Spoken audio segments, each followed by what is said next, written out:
gjykatën e posaçme për korrupsionin dhe krimin organizuar nisi sot pyetja e dëshmitarëve për dosjen Partizani ndaj ish-kryeministrit Sali Berisha.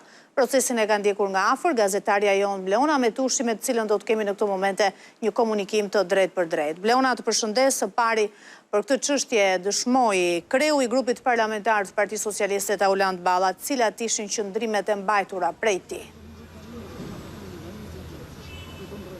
Iva, prej orës 12:30, kreu i grupit parlamentar të Partisë Socialiste zotit Auland Balla është duke ju përgjigjur pyetjeve të cilat po i bëhen nga palët në procesin ku po gjykohet në themel ish-kryeministri Sali Berisha, dhëndri i tij Amar Maltezi dhe 4 persona të tjerë si të dyshuar se janë përfshirë në korrupsion e pastrim parash në procesin e privatizimit të kompleksit Partizani. Fillimisht zoti Balla ju përgjigj pyetjeve të bëra nga ana e prokurorisë së posaçme. Kjo e fundit pati interes të dëgjonte prej tij sqarimin mbi të gjitha pretendimet që ai kishte ngritur sa i takon kallëzimit të bërë për këtë çështje, mbi bazën e të cilit u nis edhe ky hetim.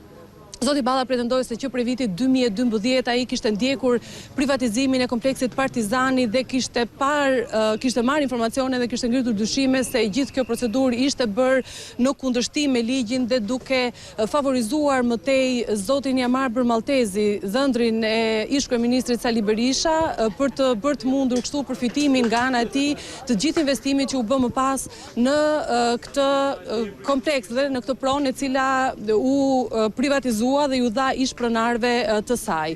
Mëtej u dëgjuan pyetjet nga avokatët e zotit Maltezi, por dhe vetë nga Maltezi, i cili pyetjet cilat u përqendruan më shumë te forma dhe burimi i informacionit të zotit Balla mbi kallëzimin që ai kishte bërë, dhe në këto kushte zoti Balla ju përgjigj se kishte marrë informacione zyrtarisht në rrugë zyrtare nga institucionet të vendit, por edhe informacionet cilat i kishte mbledhur përmes mediave, pra informacioneve që kishte marrë përmes mediave kishte ngritur këto dyshime që më pas çuan në kallëzimin e bërë në prokurorinë e posaçme. Vijon ende të dëshmoj zoti Balla përballë treshes së gjyqtarëve, duke përgjigjur tashmë avokatëve të zotit Berisha. Ndërkohë, në nisje të kësaj seance për mediat, zoti Balla pati qëndrimin e tij mbi kallëzimin dhe seancën e marrjes në pyetje, të cilin unë juftoj ta ndjekim.